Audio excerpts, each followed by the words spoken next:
ఎందుకు నాకు ఈ కష్టం? ఏమండి, మరణాపేక్ష గలవాడే యెహోవా, నా పితరుల కంటే నేను ఎక్కువ వాడును కాను, ఎంత మట్టుకు చాలయ్యా. నా ప్రాణము తీసుకొనుము, నన్ను లేపే, నన్ను చంపేయి. ఆ పనికి మాల దుష్టురాలు చేతిలో చావడం కన్నా నువ్వు నన్ను చంపేయటం మేలు కదయ్యా అని ప్రార్థన చేస్తున్నానండి దేవునికి. 5వ వచనం చూడండి. 5వ వచనంలో ఏం జరిగింది? పాపం ఇతను ఎలా ప్రార్థన చేస్తున్నప్పుడు సమాచారం వచ్చింది భక్తుడికి. ఏంటి ఆ సమాచారం? అతడు బదరీ వృక్షము కింద పరుండి నిద్రించుచుండగా ఒక దేవదూత వచ్చింది. అమ్మయ్య, పోన్లే దేవదూత వచ్చింది, నిజంగా శుభవార్త తెచ్చి ఉంటుంది అనుకుంటారు కదండి. దేవదూత కనబడగానే ఏమనుకున్నాం? అమ్మయ్య, పోన్లే దేవుడు దూతను పంపించాడు, ఎంత ఆనందం.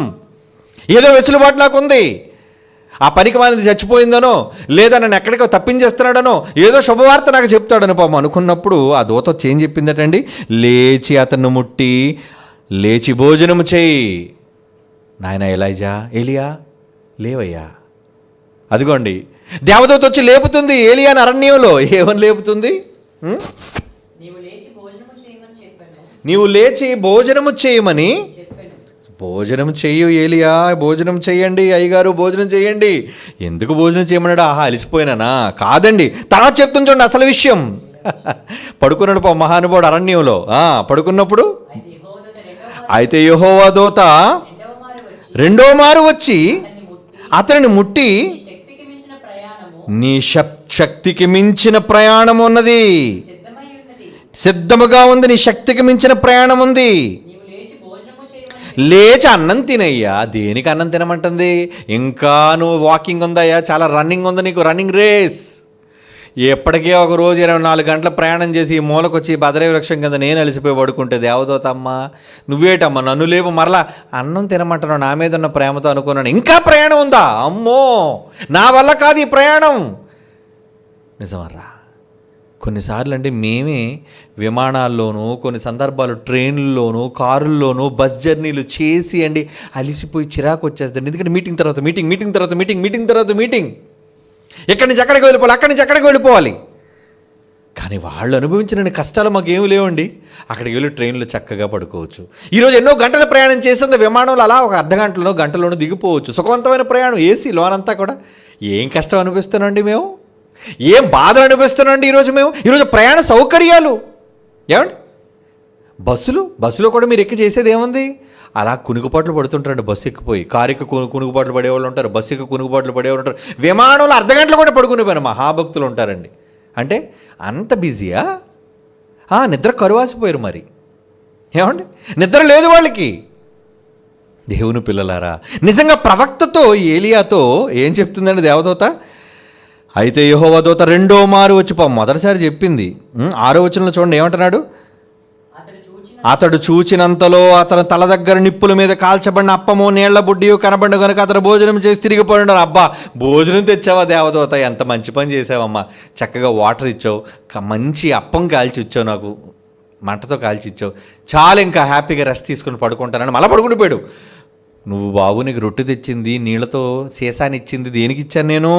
ఏమండి, నీళ్ల బుడ్డి నీకు ఎందుకు ఇచ్చాను? నువ్వు పడుకోవడానికి, రెస్ట్ తీసుకోవడానికి కాదు. 7వ వచనంలో అయితే యెహోవా దూత రెండో మారు వచ్చి అతనిని ముట్టి, శక్తికి మించిన ప్రయాణము నీకు సిద్ధమై ఉన్నది, నీవు లేచి భోజనము చేయమని చెప్పినప్పుడు అతడు లేచి భోజనము చేసి తిన్నాడండి మహానుభావుడు. భోజనము చేసి ఆ భోజనపు బలము చేత, ఇక్కడ చూడండి జాగ్రత్తగా, 40 రాత్రింబగళ్ళు ప్రయాణం చేసి దేవుని పర్వతం అనబడిన హోరేబునకు వచ్చెను. అమ్మ బాబోయ్, మహానుభావుడు 40 days జర్నీ. ఏమండి, అరణ్యానికి మీరు వెళ్ళగలరా? ఎక్కడైనా లైట్ లేకపోతే రాత్రిపూట మనం ఉండలేము. ఎందుకంటే ఎక్కడో దగ్గర మనుష్యుల సంచారం ఉండాలి కదా మనకి. ఆ రోజు వీధి ల్యాంపులు వేసిన వాళ్ళు ఎవరు? ఆ రోజు రోడ్లే సరిగ్గా లేవు. ఆ రోజు మున్సిపాలిటీలు ఎక్కడున్నాయండి? ఏమండి, మీకు రహదారులు వేయడానికి రహదారులు లేవు. కొండల గుండా, మెట్టల గుండా, ఏమండి, ఎన్నో ప్రయాణాలు వాళ్ళు చేయవలసి వచ్చేది కాలినడకన.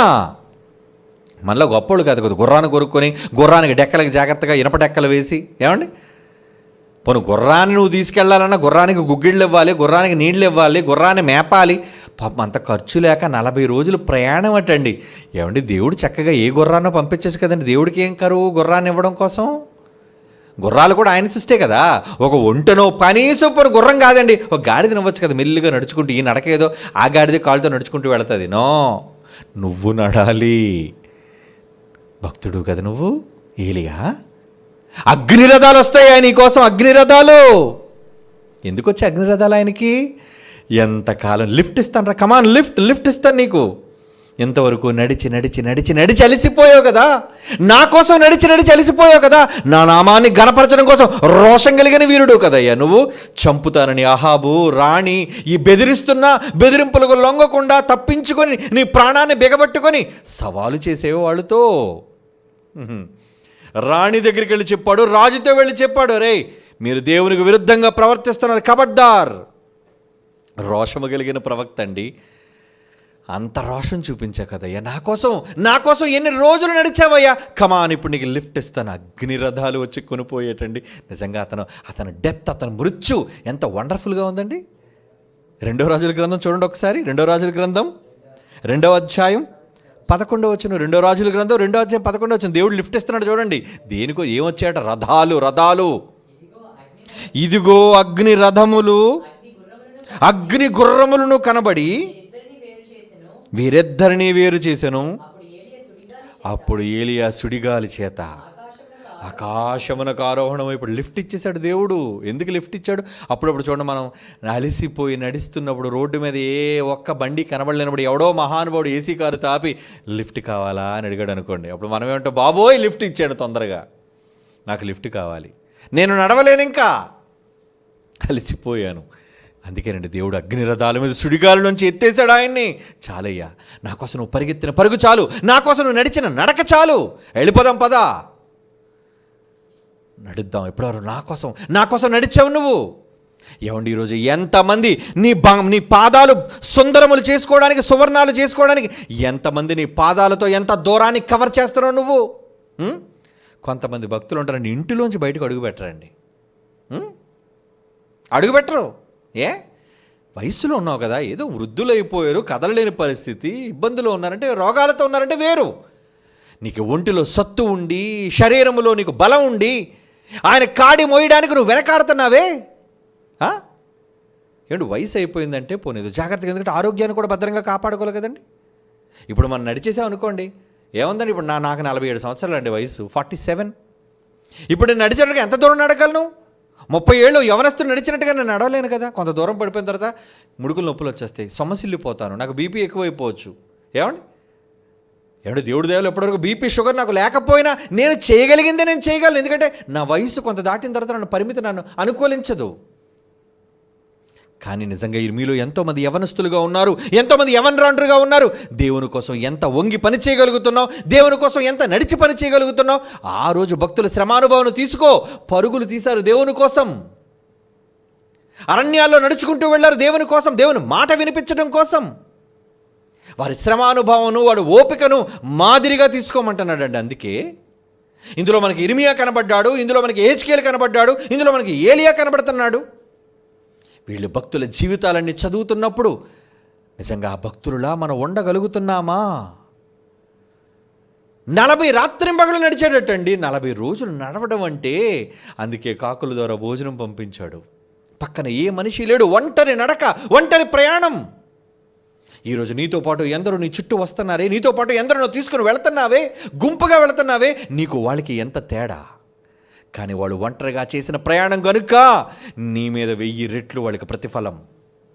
వాళ్ళ దేవుని కోసం ఎంతో కష్టాన్ని ఓర్చుకున్నారు వాళ్ళు కనుక వాళ్ళకి రాదండి. అక్కడికి వెళ్ళిన తర్వాత ప్రయాణంలో ఏం దొరుకుతుంది? దానికి మధ్యలో ఇక్కడ పెద్ద హోటల్ కనబడిందండి, వెంటనే మనం అక్కడ మంచి భోజనం, చికెన్ 65 ఆర్డర్ ఇచ్చేద్దాం, దమ్ బిర్యానీ ఆర్డర్ ఇద్దాం. ఏమీ లేదు. ఏలియా గారు ఎక్కడ పడుకున్నారో తెలుసా అండి? ఏమండి మనం ముగించుకునే ముందు చూడండి ఒక్కసారి. ఏమండి ఎందులో బస చేశాడని ఉంది చూడండి. 9వ వచనం ఇర్మియా గ్రంథం, మొదటి రాజుల గ్రంథం 19వ అధ్యాయం 9వ వచనం. అచ్చట ఉన్న ఒక గుహ, ఆ గుహలోకి రాత్రి పులి రావచ్చు, పాము రావచ్చు, తేలు రావచ్చు, జర్రి రావచ్చు. ఏమండి అక్కడ నీకు పరుపు ఎక్కడది? అక్కడ నీకు నులక మంచం ఎక్కడది? అక్కడ నీకు ఫ్యాన్ ఎక్కడది? లేవే. ఏమండి చదవండి మళ్ళీ 9వ వచనం. అచ్చట ఉన్న ఒక గుహలో చేరి బస చేసేను. 40 రాత్రింపగళ్ళు నిద్ర వస్తుంది కదండి, శరీరం అలిసిపోదు కదండి, పడుకోలేదు కదండి. గుహలో పడుకునేటటువంటి మహానుభావుడు.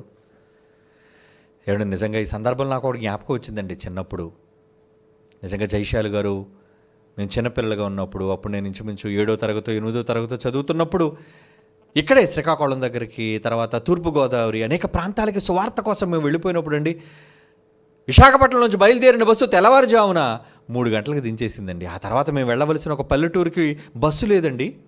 అలా బస్సు లేనప్పుడు ఏం చేసామో తెలుసా అండి? రోడ్డు పక్కన పచ్చటి గడ్డిలో పడుకున్నామండి మేమందరం కూడా, ఇంక్లూడింగ్ జైశాలి శ్రీ పిడి సుందరరావు గారు, ఆయన కూడా. మేమందరం కూడా కుటుంబంగా వెళ్ళాం కదండి. మేమందరం కూడా ఆ త్రోవ పక్కన గడ్డిలో పడుకున్నాం మేమందరం కూడా. అది పెద్ద గొప్ప విషయం కాదు వీళ్ళతో పోలిస్తే.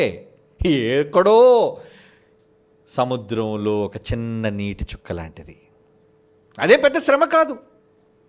అంటే కనీసం దేవుడి కోసం ఆ మాత్రం రోడ్డు పక్కన పడుకోగలిగే భాగ్యం ఆ రోజు మాకు దక్కింది.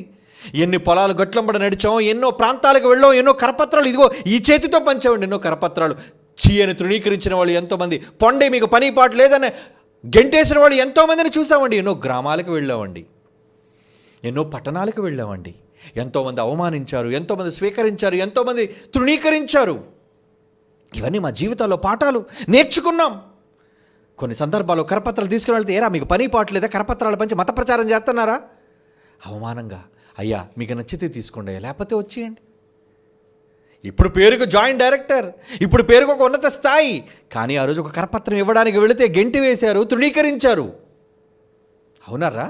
అది దేవుని కోసం చేసి అలాంటి అనుభవాలు మీ జీవితంలో ఉన్నాయా? కావాలి. ప్రకటించడానికి వెళ్ళాలి, దేవుని నామాన్ని కీర్తించడానికి మీరు పరుగులు తీయాలి దేవుని కోసం. కనీసం పరుగెత్తలేకపోయినా పర్లేదర్రా, నడవండర్రా దేవుని కోసం. దూరాలు ప్రయాణం చేయండర్రా. బస్సు ఉన్నా బస్సు ఎక్కకుండా నడవమని చెప్పటం లేదు. ప్రయాణ సాధనాలు లేనప్పుడు వాళ్ళు నడిచారు. ఈరోజు ప్రయాణ సాధనాలు మీకు ఉన్నాయి కదా, కమాన్ యూజ్ వెహికల్ తీసుకోండి. 4 వీలర్లో వెళ్తారా, 2 వీలర్లో వెళ్తారా, వెళ్ళండర్రా. కానీ వెళ్ళటం ముఖ్యం, దేవుని మాటలు చెప్పటం ముఖ్యం. చెప్పారు కనుకనే భక్తులుగా మారారు. ఆ రోజు శ్రమానుభవం వాళ్ళది. ఈరోజు మనం ఇన్ని సౌకర్యాలు ఉన్న దేవుని దగ్గరికి, దేవుణ్ణి ప్రకటించడం కోసం మనుషుల దగ్గరికి వెళ్ళలేకపోతున్నామంటే సుఖానుభవం కాక మరేంటి చెప్పండి. విమానం ఎక్కడం తప్పని నేను అనటం లేదు, ట్రైన్ ఎక్కడం తప్పని నేను అనటం లేదు, కార్ ఎక్కడం తప్పని అనటం లేదు. ఈరోజు టెక్నాలజీ మనకుంది, కమాన్ యూజ్ చేయండి. కనీసం ఈరోజు ఏమండి, లాక్డౌన్లో ప్రయాణం చేయడానికి అవకాశం లేకపోయినా దేవుని జ్ఞానాన్ని చదివి మీ ముందుకు ప్రతి శనివారము, ప్రతి బుధవారము, ప్రతి ఆదివారము మీ ముందుకు ఎందుకు వచ్చాం? ఈరోజు సోషల్ మీడియా చెప్పాలి, ఆయన మాటలు చెప్పాలి, ప్రకటించాలి మీకు. హ్యాపీగా మీలాగా మేము కూడా ఎన్నో పనుల్లో జల్సాలు చేసుకొని హ్యాపీగా తిని ఇంటితో కుటుంబంతో పాటు ఉండొచ్చు. కానీ సిద్ధపడాలి, మీ ముందుకు రావాలి, కొన్ని మంచి మాటలు మీకు ప్రకటించాలి అని ఎన్ని సంవత్సరాలుగా ప్రకటిస్తున్నామో మేమంతా మీకు తెలుసు. దేనికోసం? కనీసం పరలోక రాజ్యంలో ఆ మాత్రపు కాస్త చోటు, ఎక్కడో ఒక చోట మనం పరలోకంలో ప్రవేశిస్తే చాలు అన్న ఏదో ఒక తీరని ఆశ. ఈరోజు మీలో ఎంతమంది దేవుని కొరకు పరుగులు తీస్తున్నారు? ఎంతోమంది దేవుని కోసం దూరాలు ప్రయాణం చేయగలుగుతున్నారు? ఎంతమంది దేవుని కోసం తమ కష్టార్జితాన్ని ఇచ్చి సేవను ప్రోత్సహించి ముందుకు నడిపించగలుగుతున్నారు? ఒక్కసారి ఆత్మవిమర్శ చేసుకుంటారా? అది ఒకనాటి భక్తుల శ్రమానుభవం అయితే ఈరోజు భక్తులుగా అనిపించుకోవడానికి మనకు అర్హత ఉందో లేదో అన్నది పరిశీలన చేసుకోండి ఒక్కసారి. మీ జీవితంలో దేవుని కోసం ఎంత కష్టాన్ని అనుభవించారో అన్నది. ఓకే, నెక్స్ట్ వీక్ మరికొంతమంది భక్తుల విషయాలను, వాళ్ళ జీవితాలను తొంగి చూద్దాం. కళ్ళు మూసుకోండి, ప్రార్థన చేసుకుందాం. పరిశుద్ధుడైన తండ్రి, దేవా, మాకు ముందున్న మా పితరులు, మీ పిల్లలైన వారు ఎంతో గొప్పవాళ్ళు తండ్రి. వాళ్ళు ఎంతో ధన్యులు తండ్రి. వాళ్ళు చేసిన దానిలో కనీసం 1% కూడా చేయలేనందుకు నిష్ప్రయోజనమైన సేవకులు అనుకుంటున్నాం తండ్రి. సిగ్గుపడుతున్నాం మేము, మమ్మల్ని క్షమించండి. మేము చేయవలసిన దానినే చేస్తున్నాం, కానీ చేయవలసిన దానికంటే ఎక్కువ చేయలేకపోతున్నందుకు నిజంగా సిగ్గుపడుతున్నాం తండ్రి. మమ్మల్ని మన్నించండి. మరి ఎక్కువగా నీకోసం చేసి, మరి ఎక్కువగా మీకోసం ప్రకటించి, దేవా, పరలోక రాజ్యంలో, నిత్య రాజ్యంలో స్థానాన్ని సంపాదించుకుని నీ పిల్లలుగా మాకు అవకాశాన్ని కల్పించవలసిందిగా ప్రార్థిస్తూ క్రీస్తు యేసు వారి అమూల్యమైన నామములో ఈ ప్రార్థన మీకు సమర్పించుచున్నాము తండ్రి. ఆమేన్. God bless you all.